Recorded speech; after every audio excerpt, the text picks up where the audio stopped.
नियतीचा खेळ मोठा विचित्र असतो.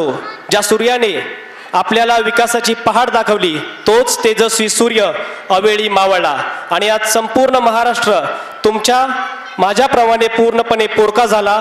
मित्रांनो, ज्याप्रमाणे महाराष्ट्राच्या राजकारणातून स्वर्गीय विलासरावजी देशमुख साहेब, स्वर्गीय बाळासाहेब ठाकरे साहेब, स्वर्गीय गोपीनाथजी मुंडे साहेब, स्वर्गीय आबा आर पाटील साहेब या लोकनेत्यांच्या जाण्याने जी कधीही न भरून निघणारी पोकळी महाराष्ट्रासाठी निर्माण झालेली आहे, तशीच एक पोकळी या ठिकाणी निर्माण झाली आहे.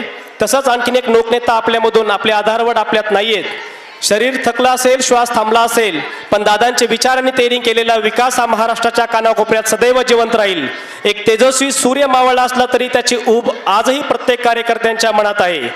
मावळला तो तेजस्वी सूर्य, मावळला तो तेजस्वी सूर्य, महाराष्ट्र आज पोरका झाला. विकासाचा तो महामेरू अनंतात आज विलीन झाला. विकासाचा तो महामेरू आज अनंतात विलीन झाला. देह जरी पंचत्वात विरला तरी कार्य तुमचे महान आहे. दादा, तुमच्या प्रत्येक आठवणीला आमचा मनाचा मुजरा आहे. आज आपलेच बालचिमुकले कलाकार दादांच्या आठवणीला उजाळा देण्यासाठी आणि त्यांच्या कार्याचा सन्मान करण्यासाठी आपले वर्ल्ड स्कूल परिवारातर्फे भावपूर्ण श्रद्धांजली अर्पण करण्यासाठी एक छोटंसं सादरीकरण सादर करत आहेत. नक्कीच तुम्हाला आवडेल अशी आशा करतो.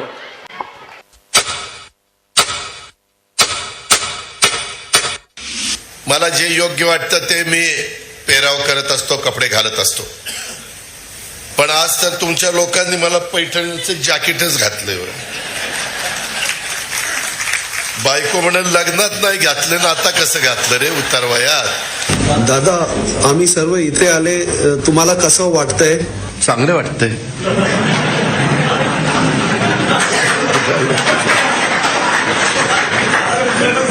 दादा, हे निवडणुकीच्या काळात सर्व भांडत आहे, हे आपल्याला कसं वाटतंय दादा?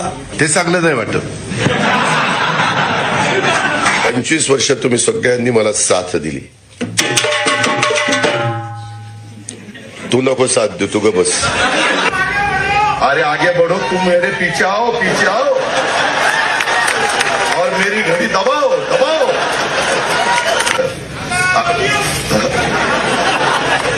आता बायको जोड्यांनी खाणल घरी. बर बर, ठीक आहे. ऐक. अरे होय बाबा, माझ्या एवढंच प्रेम पहिलं बायकोवर करेन, मग माझ्याकडे मित्रांनो, म्हणजे तुझ्या बायकोवर नाही तर माझ्या बायकोच्या बायको. डोळ्यातनं पाणी काढून दाखवलं, मग मी पण दाखवतो. हे मला मत.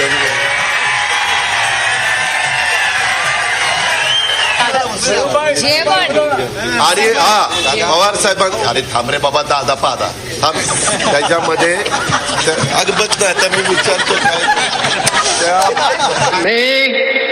मी अजित आशाताई अनंतराव पवार गांभीर्यपूर्वक प्रतिज्ञा करतो की कायद्याद्वारे स्थापित झाले आहे अशा भारताच्या संविधानाबद्दल मी खरी श्रद्धा, सार्वभौमता व एकात्मता उन्नत राखीन. महत्वभाव किंवा आकस न बाळगता न्याय वागणूक देईल.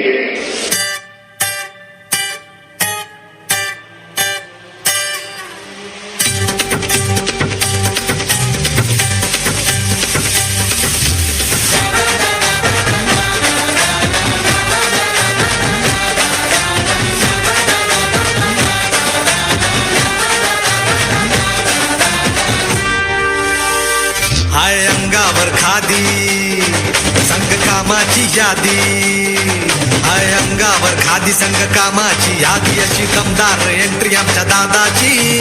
आमचा दादा लई रुबाबदार, रुबाबदार. अरे आमचा दादा लई रुबाबदार, रुबाबदार. आता या क्षणाची सगळ्यात मोठी बातमी येते. बारामतीत अजित पवारांच्या विमानाला अपघात झाल्याची माहिती कळतेय. लँडिंग दरम्यान अजित पवारांच्या विमानाचा अपघात झालाय. बेट्यानो, इतक्या लवकर मी काय जात नसतो तुम्हाला सोडून. हा, मला बी अजित पवार म्हणतात. पण गऱ्यांनो, नियतीचा खेळ बघा. खरंच आज माझा हा प्रवास इथंच थांबतोय. मी नेहमी म्हणायचो, राजकारण आपल्या जागी आहे, पण काम महत्वाचं. लोकांनी मला कामाचा माणूस म्हटलं, तीच माझ्या आयुष्याची सर्वात मोठी कमाई होती. आज निरोप घेताना मन खूप जड आहे, पण एक समाधान आहे की शेवटच्या श्वासापर्यंत मी तुमच्यासाठीच धावत होतो. मी तुम्हाला शब्द दिला होता, जोपर्यंत माझे हातपाय चालतात तोपर्यंत तुमचं भलं करण्यासाठी मी झटत राहील. नियती बघा कशी असते. आज माझ्या हक्काच्या बारामतीच्या मातीत तुमच्या सेवेसाठी येत असतानाच माझे हातपाय कायमचे विसावले. पण मला अभिमान वाटतोय की मी रिकाम्या हाताने नाही तर तुमच्या कामाची फाईल छातीशी धरूनच या जगाचा निरोप घेतोय. शेवटच्या क्षणीही माझ्या डोळ्यासमोर फक्त तुमचा चेहरा होता.